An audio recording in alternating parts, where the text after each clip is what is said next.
from the loft of the KASKI Lodge in Kalkaska, Michigan, it's the Rollsreece podcast. And here he is, Rollsreece!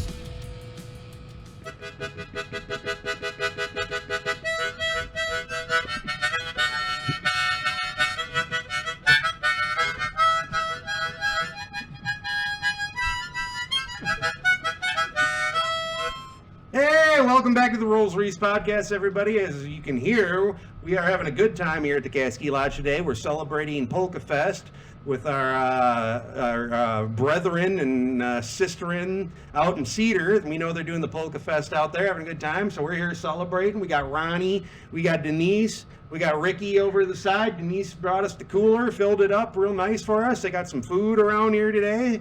And but we also got a couple guests here, and they're people that have been on here before, and I know that you're excited to hear from. First one, welcome back, Josh Johnson. I appreciate you coming over here to the KASKI Lodge. Last time we were over, I think we were at the KASKI Lodge. I can't remember last time. Yeah, we were Rolls. Thank you very much. Hey, welcome back, man. And that was some nice harmonica money. You know, and then we got my dad back again for the third time, Roger Strauss. Thanks for coming back, Dad. That was some amazing harmonica playing. Thanks for doing it. Yeah, you're very welcome. That came from my European roots, but actually, the blues, baby. The blues. There's a little polka vibe there. But you gave Josh this miniature microphone, or not microphone, but this miniature harmonica. I mean, this thing is probably like the size of like your pinky nail or something. It's a tiny little harmonica, but that was also that was Josh you heard on there along with the mainstream polka. So hey, well, you know, how you guys doing today, man? Thanks for coming on to the KASKI Lodge. I mean, were you expecting, you know, the festivities that were going on here? Because I didn't really tell you. I just kind of invited you over, and then boom, you're walking into this polka atmosphere. I mean, it's pretty fun. Real fun. This is great. I mean, you know, and it's kind of a cool thing. You know, you're pushing through a tough work week and everything, and then you walk into a place like there. You got Ronnie over here having a good time. You got, you know, Denise lounging, and then Ricky actually did grab us a few beers initially, and I haven't seen him since, but he's around here somewhere. So yeah, we're still working on him. You know what I mean? He just keeps showing up. You know, he's an unpaid intern. You know, I don't even think he's an intern, so I don't even know what to make of him, but. It's good to have you guys. I mean, I kind of had a weird week, and I don't know. Have you guys noticed much about like customer service just in general in the area? I mean, I've been having some troubles with it lately. I mean, have you guys noticed that at all? Does it seem like the customer service is going down just in general, or is it just me, or am I just imagining that, or what? I mean, I only shop at 2 places. Is it pretty good customer service? Pretty good. Dad, what do you think? To me, it's like hitting a brick wall of bad service. Everywhere I go, I get bad service. And I know, Josh, you don't normally hit the spots, you know, and stuff like that, restaurants and that type of thing. But the one bright spot is a town club in Elk Rapids. I went in there and... the club now, that's the new building, right? It's not the original town club building. Yep, I've been there back in the day, and I've been there now. I liked it in the old days. I like it now, but I actually had real good service from everybody in there, and it was real nice in the afternoon. I don't go late at night anymore. I've always had good service in there. I've never had bad service in there. I don't know, Josh, you remember it from back. I mean, we were talking about today. Like I haven't been there in probably 10 years, or you know, I moved out here to KASKI, and that's where I've remained. You know, so.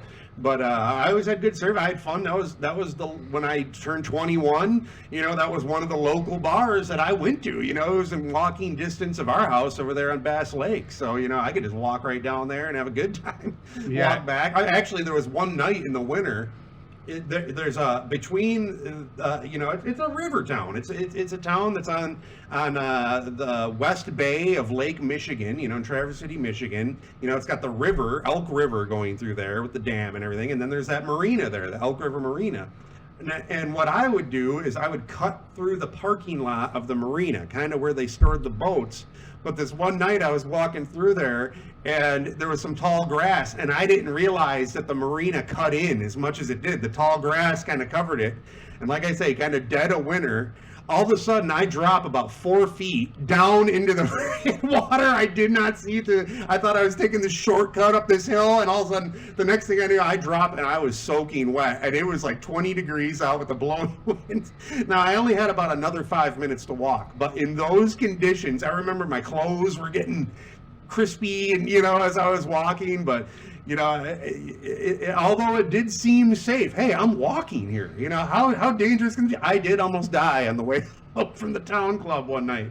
It was tricky. And you shouldn't feel bad at all, Ray, because it's real easy to fall into that children's fishing pond if you're not careful, because everybody wants to take a shortcut. It wasn't the kids' fishing pond. It was the Elk River Marina. Well, that's dangerous. Right by the bridge. Right by the bridge. There's it kind of very cuts in. Dangerous, deep in there. They've cleaned it up now. But I mean, we've lived in this Elk Rapids town forever. I mean, what are like some of the memories you guys have of walking around there? There must have been some treacherous times. I mean, well, I always kind of took it easy through there because I did not want to fall into that deep water like you did. Yeah, so well, I'm glad you're around right submerged. now, Ray. I was definitely submerged, but Boy, no, I mean, anyway, you're scaring me now. The town club, I learned from that, and I got home and everything was fine. But but you're saying the service is good there, and I always had good service there. I guess I just kind of went off on a tangent there, talking about my dunk in frickin' Elk River. But did it build character in you when you fell in that water? What's that? I rode my 3-wheeler across Elk Lake from Keewaydin to Williamsburg and got frostbite so bad on my hands I couldn't open my door when I got home in Williamsburg. Yeah. So, I mean, it was bad. Was the ice thick enough and everything? It was really thick, and I had to jump a pressure crack. How old were you? Maybe 16. And you're in Keewaydin? Who are you hanging with in Keewaydin? Andy Redman. Redman, yeah, Yep. I remember that guy.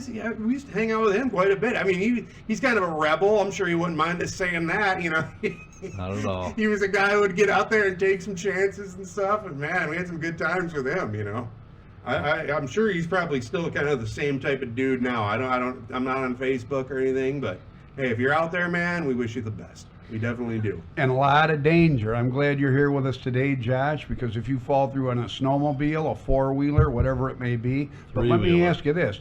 Did it actually build character in you? I don't know. Yeah, what did the frostbite teach you? I should have wore thicker gloves. But you had gloves on, just not very. Not thick. I had tennis shoes. It was frigid all the way across the ice. I had a really thin hat. And you went all the way to Williamsburg? All the way. Wow, that's 10 miles. Yeah, I got home and I couldn't. My fingers wouldn't open the door. Oh my God. That was bad. So I mean, did you have to go to the hospital for it? Nope. I hopped in the tub. I kind of felt a burning sensation. Yeah, and it stings. My fingers were getting red and they kind of were purple, my toes. But not black. Not black. You just got away with it. Right on the cusp of black. Secondary frost. Dad, you ever get any frostbite? Oh, very dangerous, yes. I fell through the ice once in Fenton, Michigan. We were out there exploring, having a good old time.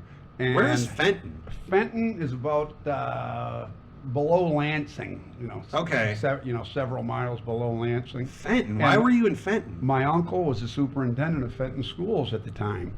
And so we went to visit them and everything. And the thing I do understand, because I used to go swimming in March in Lake Erie and that type of thing, and every time I went into that cold water, I immediately noticed that all my appendages would shrink. Arms, legs, everything. I think Seinfeld addressed that shrinkage, Right. And sometimes it was embarrassing. Yeah, you get an innie. Oh man, and I definitely had a time where I had a snowmobile trip, and I felt I was prepared. We knew it was going to be like 20 below, stuff like that. It was up in the UP. I was on a snowmobiling trip, and but I had one little crack in my helmet, and there was just one little slice of air could get through the helmet. And when I got back, I noticed my cheek. It did turn black. It was a thin line of black, and that turned into a scab and fell off. But just as thin, and I didn't even feel it happening or anything, because we were head to toe covered, face masks. I mean, everything. We are totally covered. I had the military wool gloves with gloves underneath that, and just 10 layers, and you know, it was like a spacesuit. You could really just operate the snowmobile. You know, you weren't very nimble, and but just that one little crack at 20 below riding the snowmobiles, it frost bit my cheek. It was unreal. And other guys kind of had the same thing. You knew where the weaknesses were in your. And you realize, like, this is like a spacesuit, other than the need for oxygen. If I didn't have this, if I was just a human being living, you know, in this environment, dead within 5 minutes. If you just threw me out, dead. You know? And I'm sure you realize this from going to Elk Rapids High School. They have a very good science department there and everything. And burns, because the speed of a fire, the speed of heat, will give you a burn. Well, the slow movement in relationship to your skin will give you a burn on your skin. Frostbite. Yep. Right. Yeah. Oh, geez. I mean, it's kind of crazy to think about crap like that, because I remember Josh and I especially used to walk like miles in the winter, like 10 miles. There was no other way to get around, and we kind of just accepted the fact, yeah, we're walking for the next freaking 2 hours. We just knew, like, okay, well, we'll get there in 2 hours. And that would be like a 10-mile walk. Oh man, well, those are the good old days. I mean, we definitely took some risks, but we had some fun. And you know, any of the kids listening out there, hey, I hope you're doing something different. From the interviews I've done with Angelina and Stella, it sounds like the next generation here is a little smarter than we were. Yeah, I think they're doing the right things for sure. But I wanted to talk about. We got into talking service earlier, and so last week I went. I'm not going to say the name of the business because this is how bad it was. But I went into a sub sandwich place, and you know, I go in there, and I've always had good service. Typically, you know, there's a way of making a sub. When you start at the one end, you go to the other end. You know, they kind of put the meat on a certain way. So I go into this place, and this girl there is, you know, whatever, this younger girl, you know, and, you know, maybe it's her first job. I don't know. But I go in and I say, you know, I want this sub. And, you know, what did the one guy say at the trust place? Double the meat, double the cheese, right? What was double the effing meat, double the effing cheese. Double the fucking meat, double the fucking cheese. Yeah, so I did that. You know, I go in there, I double the meat, double the cheese. So she comes out, and the cuts of meat are circles about the size of your hand, like the size of your hand. And she takes just the stacked circles of meat. You know, and at this place, they typically take them off one by one and fold them in a certain way. It seems to be like the standard thing they do. But in this case, she just takes the stack of meat and flops it on one side of the foot-long sub. Just flops it right on there. And I go, oh, okay, well, I ordered double the meat. So if she does the same thing on the other side, I guess at least it's balanced out. So no, what she does is she takes the other stack of meat, puts it on the same side of the sub. So now there's a giant stack of meat on one side of the sub and nothing on the other side. But and I didn't say anything at this point because I saw she started peeling a couple layers off the one side. And this is a stack of, I'm not kidding you, probably 12 slices, maybe 15 slices of meat. It was ham. Wow. And so she takes off that stack 2 slices and moves them to the other side. And she looks at me and she goes, all right, what do you think? And I go, I kind of started laughing, you know what I mean? I was almost like, am I on like a Punked or Candid Camera or something here? What's going on? Twilight Zone. Yeah, and I started laughing. I was like, not good. You know, this is... No.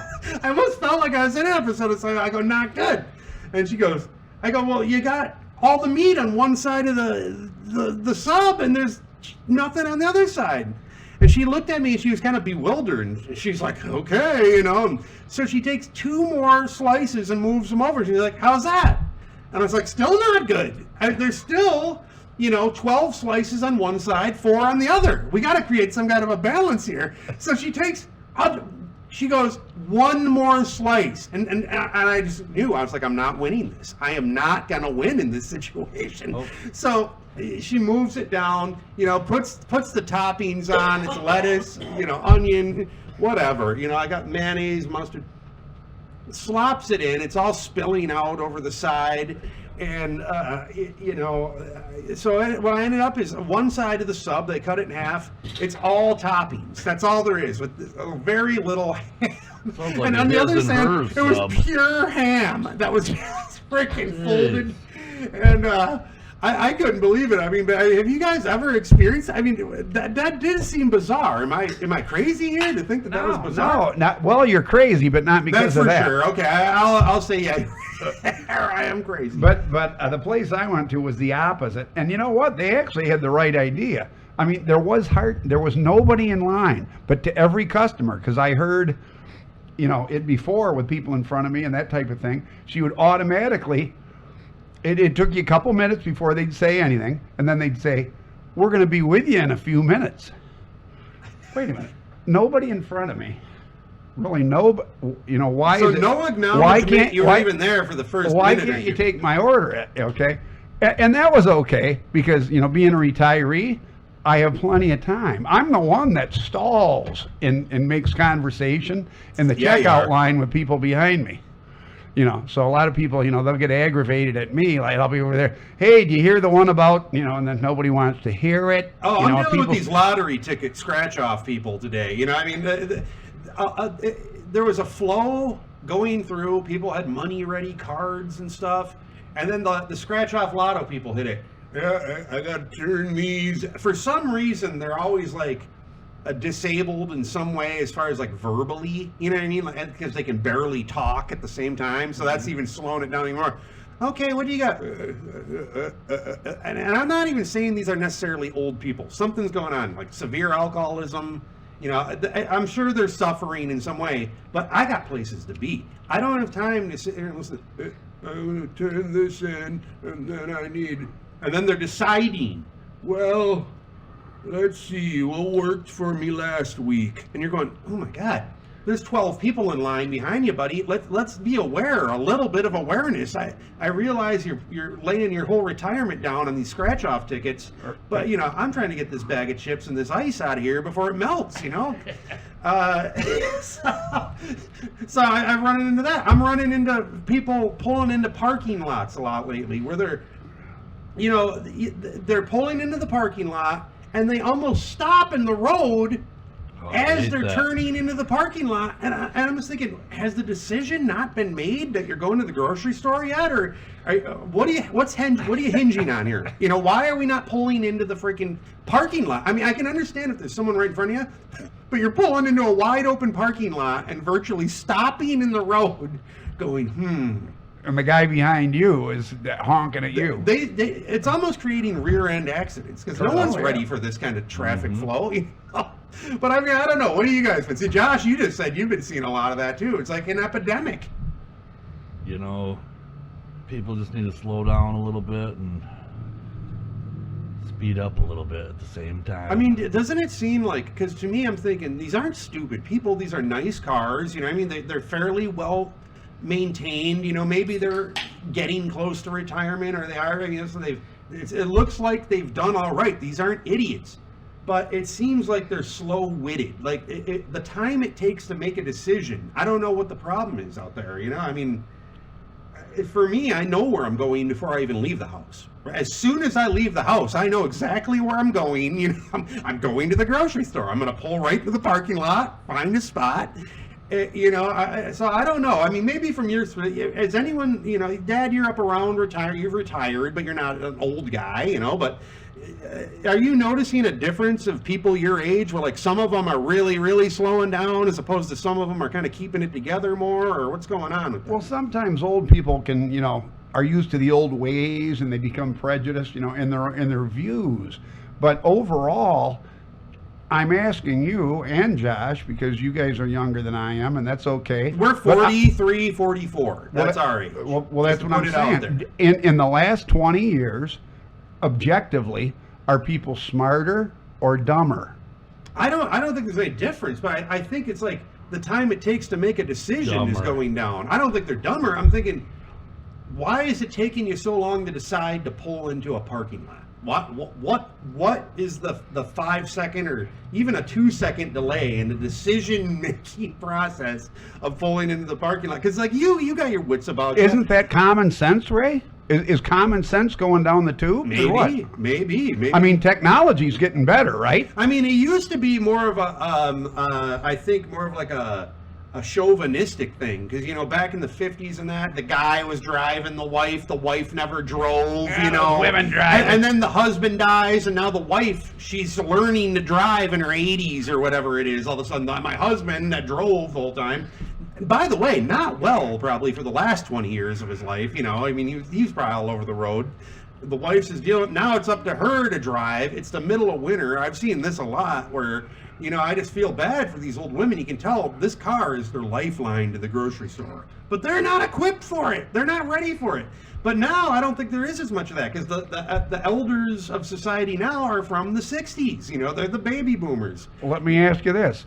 We talked about it earlier before we even came on the air. Are people getting more scatterbrained because of social media? I don't know. I'm not involved with social media. You can't maintain a train of thought because you're always skipping on to the next page on your phone or the next. I don't know if people are more obsessed with social media. Let me check Twitter real quick to see what they're saying about it. No, I don't have a Twitter account. I don't have Facebook. This is what I do. This is if you want to hear what's going on with Rollsreece, this is it. I mean, and you can leave comments, and I will read them and respond to them, on the podcast. But that's all I do. I even appreciate the trolls. I don't care. But Ray, sometimes I'm hitting you with some of the best information known to man.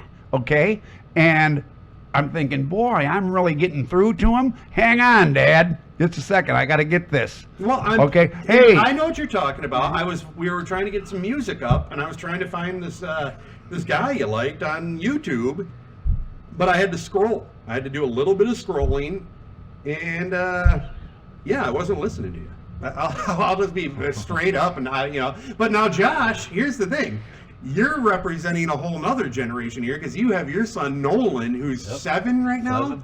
7. How much is he listening to you? Well, How old is he, Josh?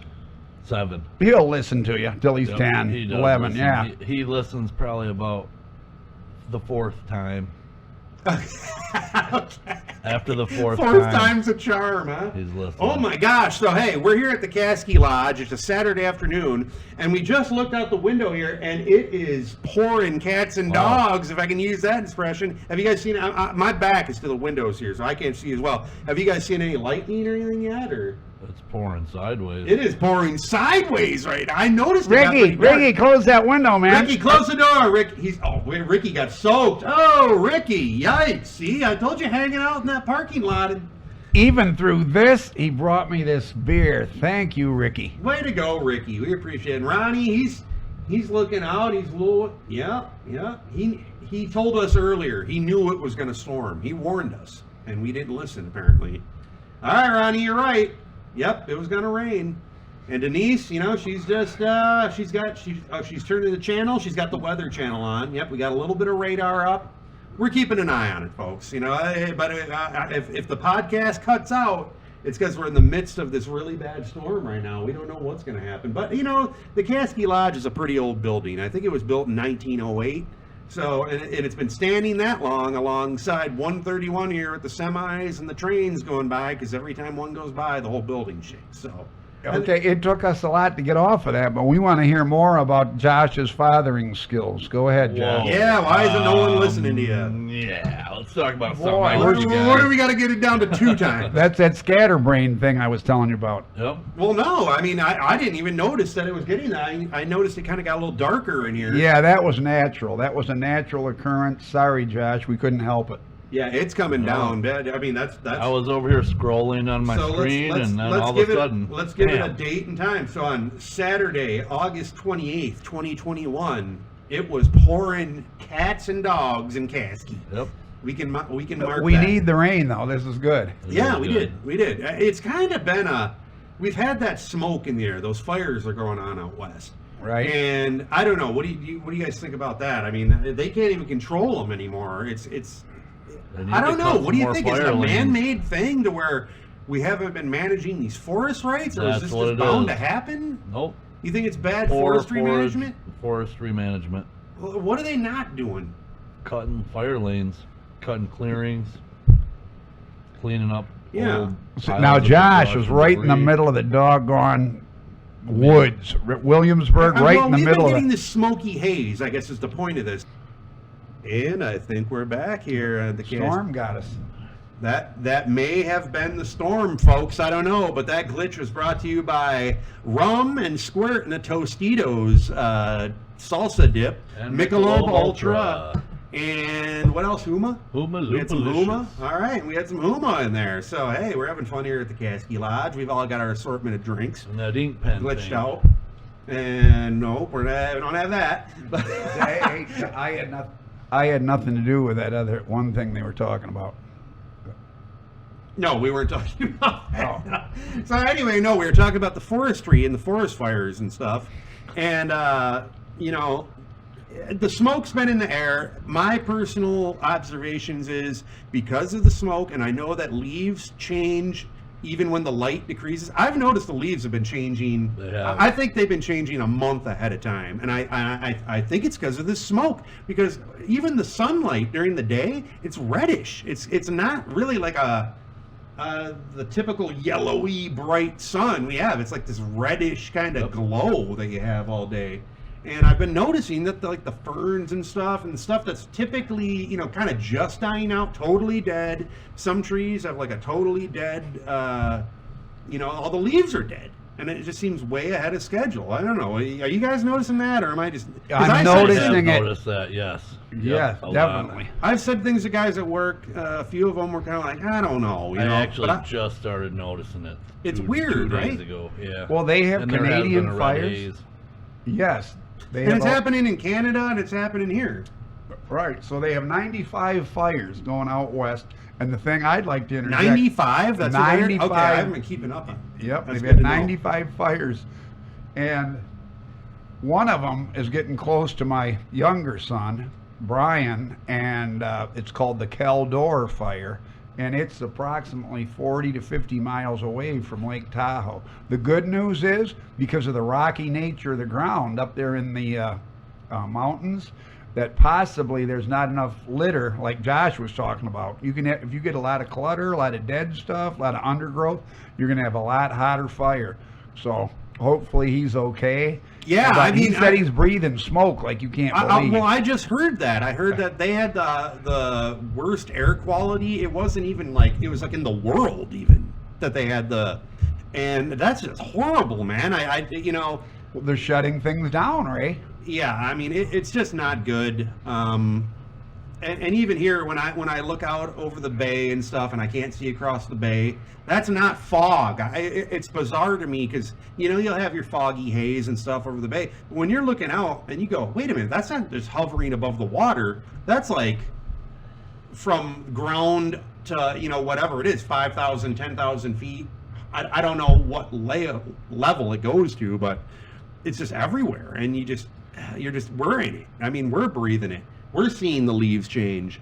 I mean, I don't know. I mean, I was talking to someone and they were saying, yeah, what they used to do is hire people to go through the forest and, they'd pick up underbrush, but people were seeing that as not like an ecologically good thing to do, or I don't know. And it's a real complicated because issue. You got to save those birds. There's a certain bird you need to save. We're not allowing the habitat for the red-breasted warbler or whatever. Right.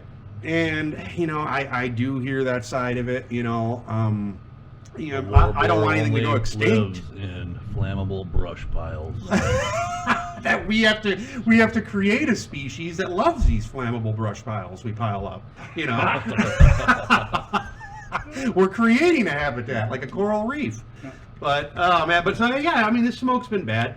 It hasn't been affecting me other than just noticing the leaves have changed and stuff, And I don't know, it's been humid. I know that. We're luckily the KASKI Lodge. We got some air conditioning in here and we're feeling pretty comfortable. I think it's about 74 is what it looks like on the wall. So we're pretty comfortable. Pouring outside. Yeah. Yeah, and it is. I mean, we are in the midst of, the KASKI Lodge, though. We're on low ground here. It could flood. So, if need be, we may have to. We have these squeegee brooms that we use. In an emergency, if we have to start squeegeeing, we're gonna have to. We're not gonna stop the podcast, though. We're gonna squeegee and pod. That's my vow to you. The podcast will not stop. We're not there yet. See, that's what I don't understand, because a lot of times when I'm having a conversation, I'm being sincere, and I'm trying to captivate an audience with my knowledge, people are always wearing hip boots. They're just wading through it. Oh, okay. They're having to wade through what you're saying. Maybe that's why. It's getting knee deep in there. But hey, believe me, I've created those kind of quagmires or whatever you want to call them. Oh man. So, at the KASKI Lodge, there is an upstairs component here, and that's where the washer and dryer is. Now, what we had going on here last week at the KASKI Lodge is, and you guys have been there, you got the friend, that you're always called upon to help them move or whatever. I've tried to get away from that. I've totally tried to get away from that. So you guys don't know anything about this. So the washer went out at the KASKI Lodge last week. Ouch. On the wash cycle. Like, it didn't drain. That's the heavy one. The dryers aren't bad. That washer, ooh. It can get heavy. Listen, This was filled with water. So I got the clothes out. I got them into this wash basin and rinsed them and stuff, and then kind of hung up the clothes. The dryer still worked, but you know how it is. You can't just throw heavy, wet clothes in a dryer. You got to let them. So I'm letting them dry. And at the same time, I got this little scoop, because you know how it is. It's kind of a narrow slot in there. So I've got a bigger bucket on the side, and I've got a smaller little scoop, kind of like a Tupperware scoop, that I'm putting water in the bigger bucket. That's how I'm getting the water out of this thing. I could not drain it. There was no drain. This isn't a situation where I could drain it. So I get the water out of it, and I go, you know what? I'm going to go get another washer tomorrow. This is going to happen. Stairs be damned. I don't care. So I went to the used appliance place, found one, $165. The guy said, it looks good. Redid that. I mean, this place, Paul's Appliance over on Woodmere, amazing. The guy's looks great. Good. I'll give them a shout out any day. And on top of that, he let me drop off the old one. He said, yeah, just drop it off here. I'll take care of it for you. Great. Okay. I don't have to deal with this now. So that's what I did. I went and used the KASKI Lodge van. When, they have a dolly. I took the washing machine. And she's a nice dolly. Hey, hello, dolly. She's very strong. So anyway, you got this dolly going down the stairs. Hey, no problem. Now, there's a neighbor to the KASKI Lodge. He heard me. It was, don't. I mean, just when you go have something that heavy going down the stairs of wooden stairs in an old building, it's pretty loud. So it riled everyone up, and he came out and, just being nice, he goes, hey, do you need any help with that? And I go, yeah, no, not really. I think I'd handle it. And he goes, well, I can give you a hand. You need help bringing the other one up? And I go, no, I forgot what it took to get things up the stairs. And I was like, no. So he leaves. He goes do his thing. So I get this other one on the dolly. The old one gets in the van. I get the new one on the dolly. What I realize is the stairs have an overhang to where the wheels wedge up under the stair. The stair height's perfect. You cannot, just easily roll these wheels up over the stair. So I'm like, oh no. And I remembered that the last time I had anything like that happen, I had to lay down a series of rugs and slide the thing up and it took like 45 minutes of, it was like Egypt moving the blocks, up the, you need a crane for that lift. You need a crane. I was in my mind, I'm imagining like a boat winch and stuff that I have, coming out my apartment door, whatever up there.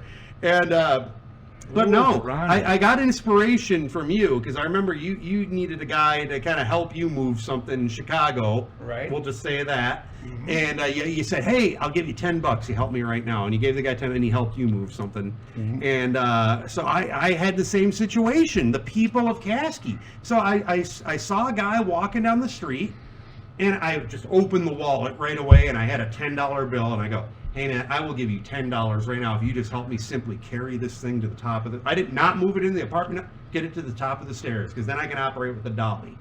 And so I did.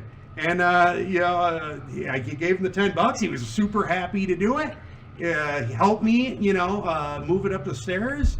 Boom, got the job done. But I'll tell you what, that was quite an ordeal. And you guys are probably thinking, why didn't you call me? Yeah. Aren't you glad I didn't? No, I mean, come on, at this point? No. Now, this guy I paid was like in his 20s. Hey. Where was Ronnie? Where was Denise?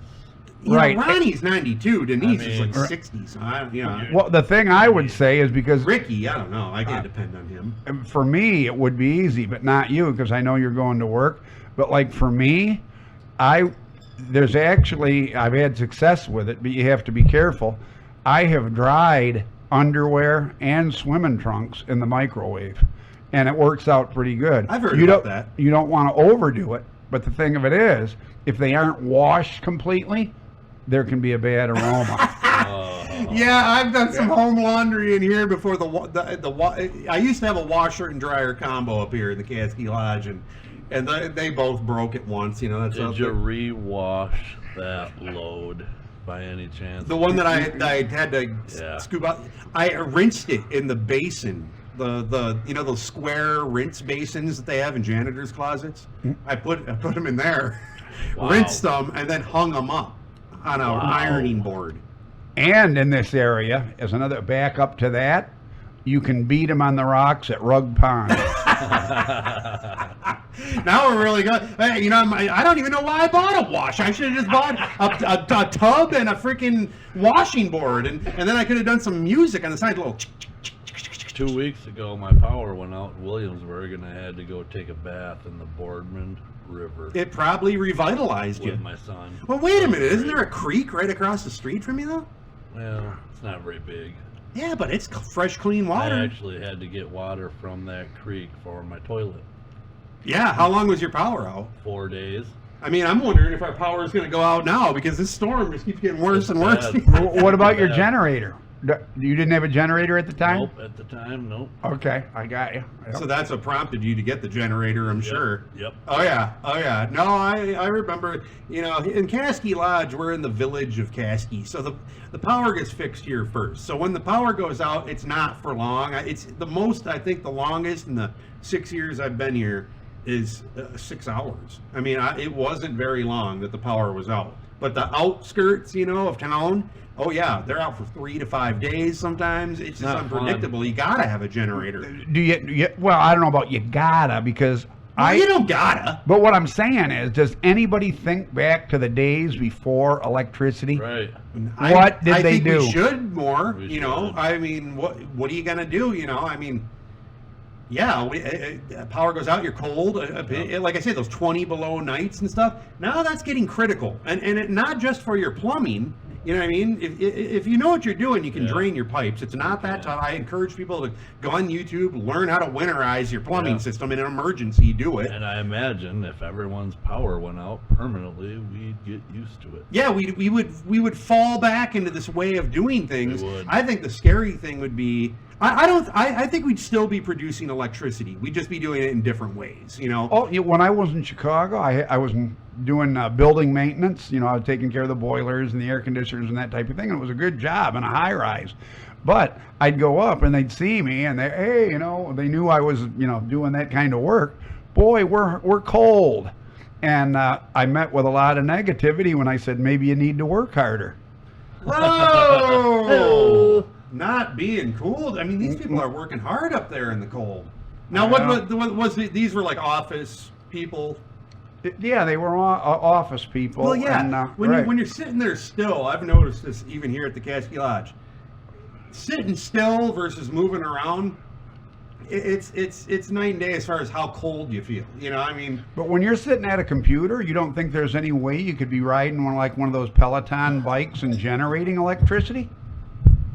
Hey, listen, maybe that's a fresh idea you could bring to the market here. You could get paid for it. So you're thinking everyone that works at a desk should have a Peloton bike? I think you'd put out some power.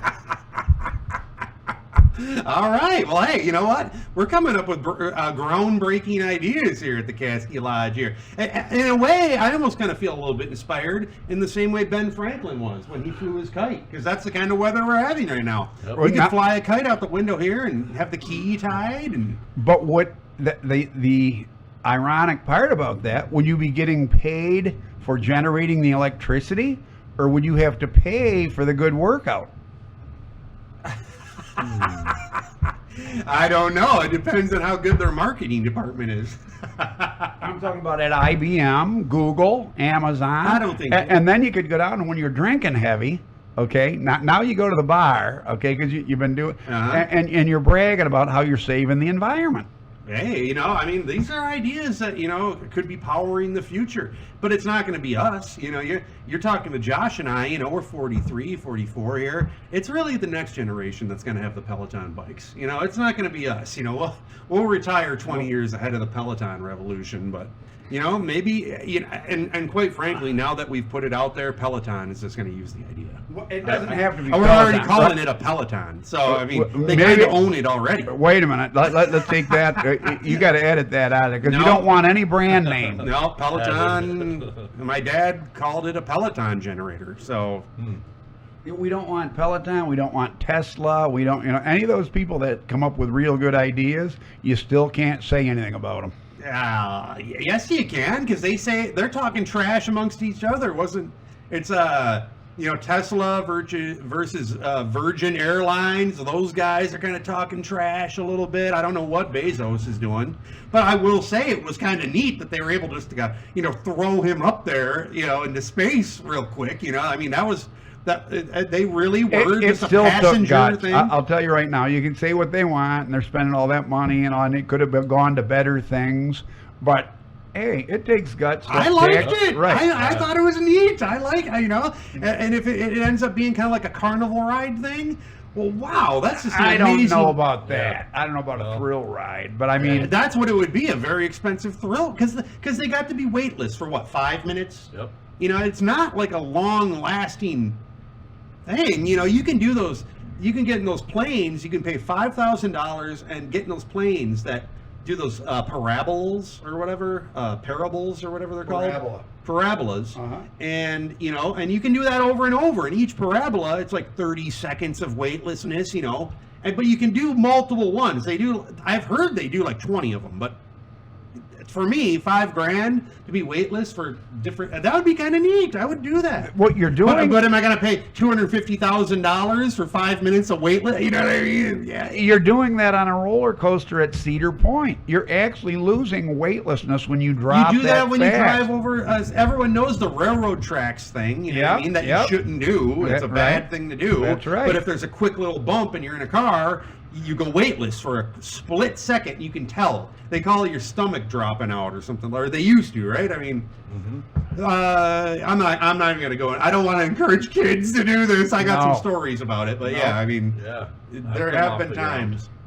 Well, you know, you see it in old movies where there were professional stuntmen involved, and you know, in San Francisco, they for some reason, anytime there's a car chase in San Francisco in any of these movies, they go up over that ledge, you know, and the car is falling. That's essentially your weightless, because it's not true weightlessness. You're always falling. That's how they define it, right? I mean, am I wrong there? Or, no. You see, you look at, just watch Fast and Furious. Those stunt drivers are, hey, you know stunt people, Ray, and I know you know stunt people. Yeah, we know some stunt people. Yeah. And yeah, they genuinely are putting their life on the line, you know what I mean? But, you know, I mean,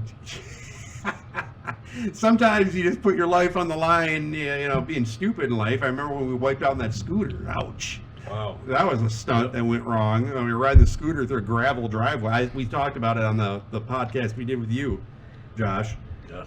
Oh, and you know what? By the way, now that both of us are here, I think we can both just say we sincerely apologize about that Hank concert, the Hank Williams Jr. concert. We did bail on you, man. I mean, there was no cell phone. We're getting a little thunder and lightning out here at the KASKI Lodge. Wow, and it's right when we're doing our apology. So please accept our apology. My God, I mean, you better. He's thinking about it. He's thinking about it. We're under no religion, no politics on this show. Okay, all right. Save it for revenge. You want to keep this show positive, and that's why I listen to it. That's why I agreed to come on here. We do keep it very positive. Right. But I mean, I feel it's a positive thing, though. Apologizing, because I do it. Like, yes, thinking about it now, it was a really bad. Yeah. Oh, it was really coming down. The 2x2 window. It's at a 45-degree angle now. Yeah, this is 10 minutes ago, it was maybe at a 20. This is really turning into an interesting podcast because we're kind of doing it through the heart of some of the worst weather we've had, yes. and the lights haven't flickered. You know, the podcast, if the power goes out, we will still be recording. This has a battery backup system. I love this technology you got here, yeah, Ray. I'm looking at it and I'm saying, wait a minute, we're staying pretty good to you want those bars to come up like 3/4 of the way. Is that, what are you looking at? I mean, you don't want anything, like I say, I had help setting this up, and Method Lab Studios, Darren from Method Lab Studios did an awesome job. Really was cool and helping me set it up, and you know, and so I've really been just going off his template, and you know, him and I are good friends, and he will tease me every now and then like, hey, you could just learn this yourself. You know, if you spend any time focusing on it, and there are YouTube videos, but for me, it's just, I'm not interested in the technical side of it. But because Darren set me up so well, I can kind of, you know, keep things from going totally haywire here. Just pay a guy to do that. I kind of would. I mean? Yeah, and Ricky was supposed to be that guy, and I don't even know what is going on. What is he doing over there? I don't know. Drying off. He got pretty soaked. You know, I'm sure he's probably upset something got wet. You know what I mean? That he was, you know, maybe a cigarette, quote unquote, got wet. You know, he looks kind of bummed out. Well, thank you, Ricky. You just gave me another beer. I appreciate that. So even though he's wet, I'm telling you, but you don't have to do that. But you Ricky. noticed your beer is coming open. I think he's getting his cut. Does it feel a little lighter when you get it? I feel sorry for him, but man, he gets you beer pretty quick. You don't have to whisper. You can talk right to him. Tell him to do a better beer, man. No, do a better. He said you're not getting it that quick, Ricky. No. I mean, I said you get them very quick. He's right. I feel sorry for him. I feel sorry for you. What, that he gets yelled at all the time? I don't know, yeah. Well, that's what my mom said. I shouldn't yell at him as much. I'm trying. I'm working on it. I'm trying. You know, I'm not a perfect person. I'm not a great person. I don't really see myself as a really, genuinely good person, but I'm trying. What does he look like? Well, he's kind of like slouchy a little bit. You know, he's always got the stocking cap in summer. I've never understood that. He looks upset and sad, like depressed. Yeah, well, he's I don't know what goes on when he's not at these recording sessions. You know, I always just text him and say, hey, we're recording at this time. If you want to show up, and he does. He just shows up, but he never wants to be on the mic. So I don't know what's going on there with him. I didn't see him showing up to help you move that washer. I didn't call him. He was off in Travers. That's where he lives, in Travers somewhere. He's got it. I don't know what's going on with it. I think what's going on, I think he's secretly recording me make this show. And I think he's going to do like some kind of audio documentary on it or something. Like that's what it feels like. I don't know why he's so committed to coming here every time, you know? Like I say, I do like him and respect him, but I'm not always nice to him. You know, when I see him messing up, you hear me yelling at him, Ricky! Ricky! He's over there. Okay, well, I don't know how much longer we got on this, Ray, but we're in at 47.50. Okay, well, we got jambalaya waiting for us. Jambalaya, fresh jambalaya that I made homemade. Sausage. We got chicken. So let's. You didn't make this here. You actually prepared this. Yes, I did. How long? When did you start making it? I started making it an hour before I got here. So it was simmering for an hour. No, it wasn't simmering. Oh. It was getting saturated with the flavors. Okay. Okay, that's what you have to do. Is this like, because I know you lived down in the Gulf for a while. We talked about that before. Is this a recipe from down there? Yep, and I learned from the best. The only thing I didn't do, because I didn't have it available, was have seafood.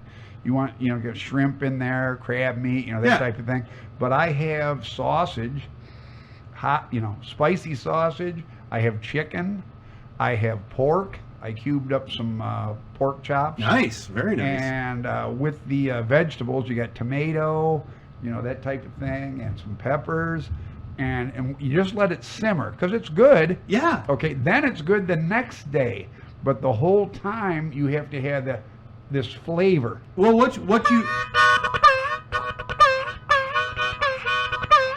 There we go. Yeah.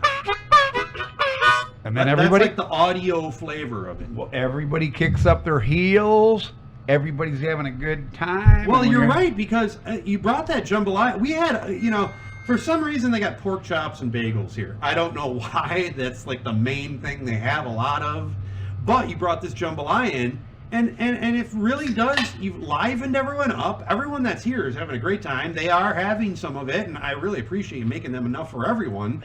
And it's like we got this little oasis in the storm right now. I mean, it's really amazing how cool it is. Thank you for bringing that. I mean, that's really awesome. Well, the thing about it is you use your own technique, just like playing music. Right. Just like painting. It's an art form. There's an art form because it has its own, it takes on a life of itself as far as the flavors. You can cook it longer, you can cook it slower, and you can use different ingredients in it. Now, can Josh do a representation of what he thinks it tastes like? This is that mini harmonica, folks.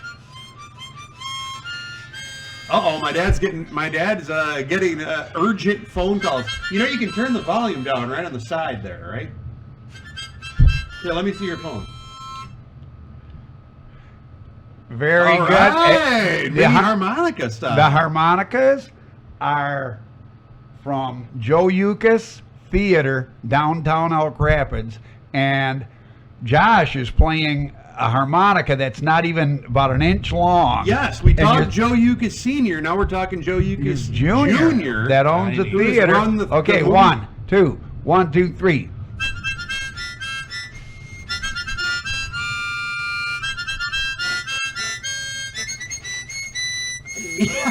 Very good. Very good. All right. Hey, everyone's lighting up here at the KASKI Lodge. Everyone's loving it, man. And that. And I gotta say, that was much better than I thought it would be. I honestly, that was great, man. And this is a tiny little, like I say, it's like the size of like your fingernail, maybe a little longer. 1 inch long. Yeah. It's about 1 inch long, but it's got the notes on it, and you can play. And you're supposed to wear it as a necklace. It's got a little ring on the end that you can wear it as a necklace. And a lot of the harmonica players, no way. Yeah, it's got a ring on there. Yeah. So a nice little novelty item, and Josh just made it work for us. But there at the movie theater, I didn't even know it, but he used to stock them for me there in Elk Rapids because I'd come in and, hey, you got any? Something happened there. We got an emergency vehicle going some by. Emergency vehicles going by here at the KASKI Lodge. We hear it a lot. Should be big. And so that actually a real good touch. It sounded a little bit like some old folk music. Yeah, it did. Yep.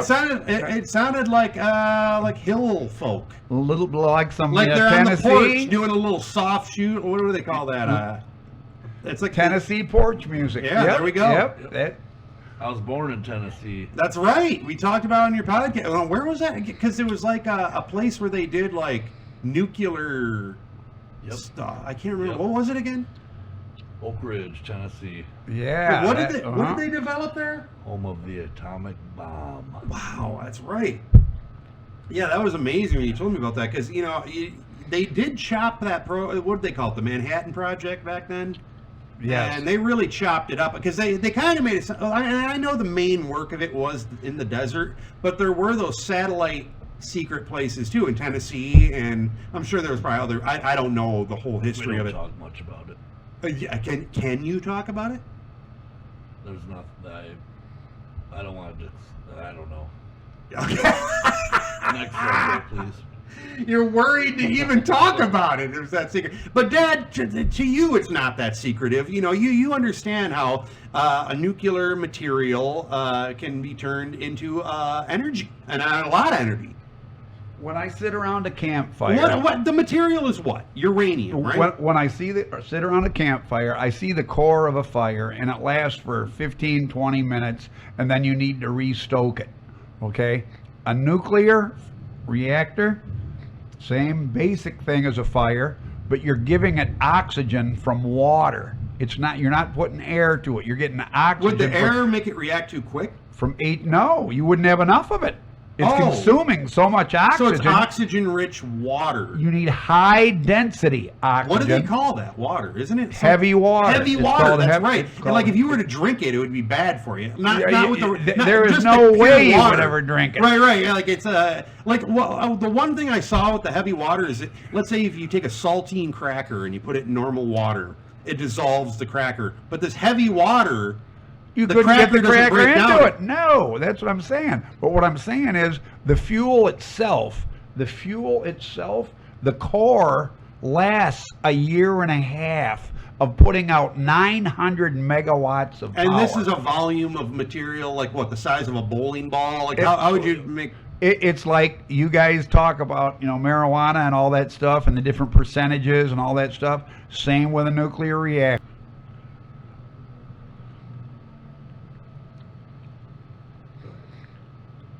Okay, we're talking about we glitched out there, but we're talking about same with the nuclear reactor, right? It's a very low percentage of uranium, yet it does a lot of work. So, in the reactor, how much material was in the reactor? Like how big would it be? It has to be equally distributed because you need the symmetry of the reaction. Okay. So it's in fuel rods. Right. Okay. But the core of it, that's why when you refuel the center of it, and you move the outer rods to the center. Chunk like the size of a refrigerator if you put it all together? No, it would be the size of a tank that holds about 40,000 gallons. Like uranium, how much is there? Like if you were to ball it up. You can't say that because they are pellets. They are pellets. And right. Into these if you were to ball it up, I'll just tell you. I'm going to tell you the math on it, and this is common knowledge. You can get it at the library, but the math is 1 ton of uranium-235 fully enriched was about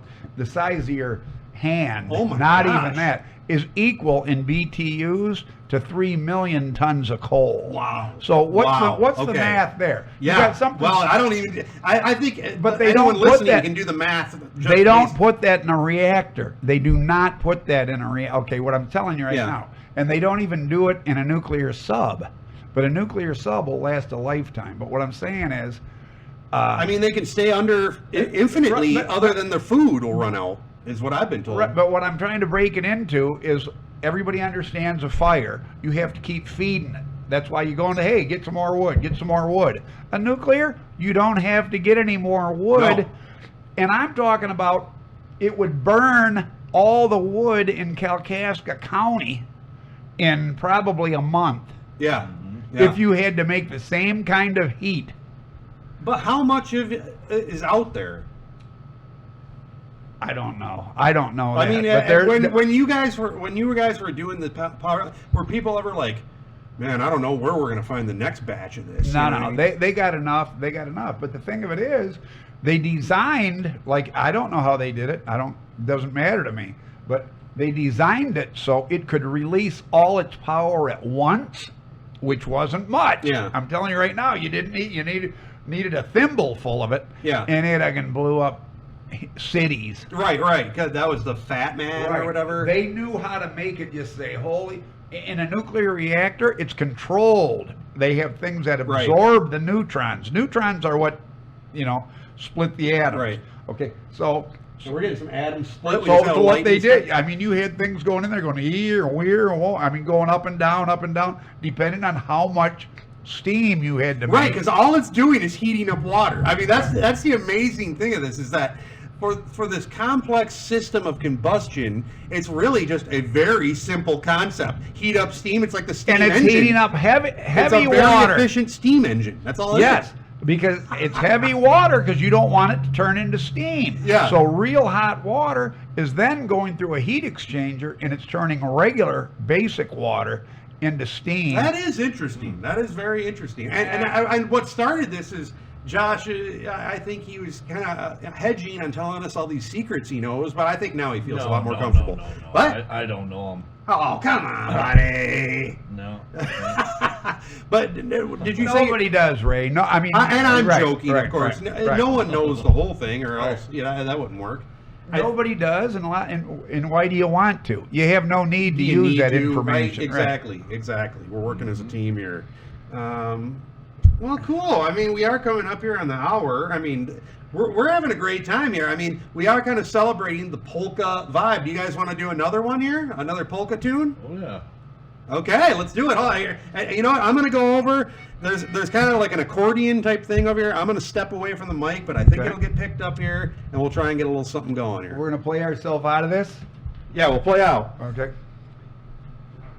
This is going to be bad. Bad. I'm telling you ahead of time. Do not expect anything real good here. Real 1, bad. 2, 3, go. Oh, that is good. Hold on. None of that whoop stuff. No, none of that.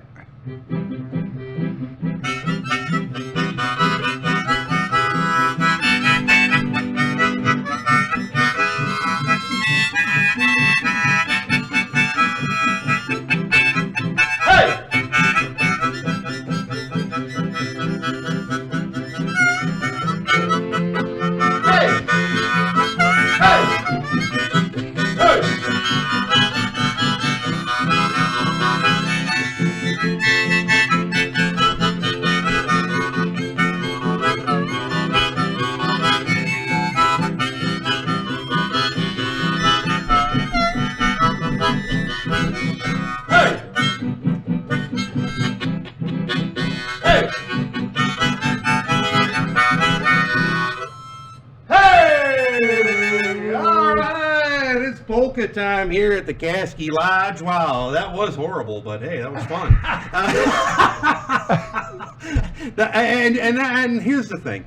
We're all showing up here. We got a different harmonica. Harmonica can't just go into any key. You have to have a specific key for the harmonica. I'm over here on a whole beat-up accordion. Josh is on the mini.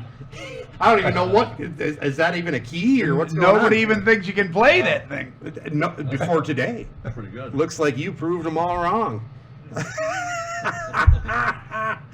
I love it. All right. Well, hey, you know, we've had another good time here at the KASKI Lodge, and you know, we're gonna have more of this in the future because you know, before I did a podcast with you, Josh, I did a couple with you, Dad, and they were all great. But right now, I've decided, hey, I've got my cast of characters now. I've got, you know, my dad. I can mix and mash. You know, Dad, you might be doing one with Seamus and I. Don't forget Nags. Of course, Nags, the Nagy family band. I'm still trying to. You were trying to get Price in here. I don't know. We will have to get Price in here. We'll get him in here. Everyone, you know, we'll just have to schedule it. You know, I don't really do stuff last minute. You know, I kind of like to know at least a week ahead of time. Right. You know, but sometimes it just depends. You know, Brian's coming in a couple of weeks. Well, I don't know. We'll have to see if I can do that. You know, hey, I'll tell him not to get negative. No one, there's nothing negative. I'm telling you, the only negative thing is that smoke he's breathing in out there. That's the most negative thing I can think of. That's for sure. But thanks. I want to thank everyone for, you know, listening to the Rollsreece podcast here. We've had a great time. I want to thank my guest, Josh Johnson. Thanks a lot for coming out, man. I had a really good time talking to you. Dad, as always, thanks for coming out here to the KASKI. That's okay, Ray. I think they're about ready to make you a member. You know, Ray, I don't care about any of that. The only thing is, I'm just happy to be with you. You know, you got to pay your dues first, and that's being on the Rollsreece podcast.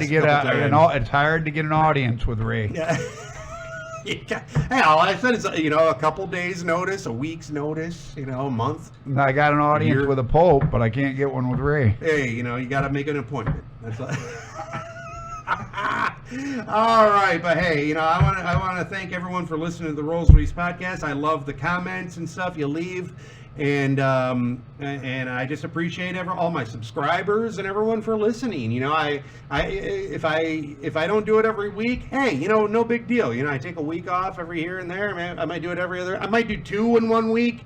You know, who knows? I'm gonna do it. It's just because you know, I just happened to talk to my dad and Josh here. It was Thursday, and I just said, you know, hey, let's see if they want to come over here to the KASKI Lodge and you know and bullshit for an hour on the Rollsreece podcast. Wow. And they said, yeah, they just happen to have time to do it. That's wonderful. And this is what we would normally, because you know, before we were hanging out for about an hour before this, so we were actually hanging out and talking and listening to music and stuff. So this is like a 2-hour podcast in our minds. You know, I appreciate it, Ray. I really do. We all have a good time, and I like hearing from the people listening in the comments. And like I say, I'm not on Facebook. I'm not on Twitter, any of those, Instagram. You know, I'm only promoted by trolls. And all you people that aren't listening, thanks for your input. No, there is no input there. All right. Well, hey, everybody, thanks for listening to the Rollsreece podcast. I am Rollsreece, and we'll talk to you next time.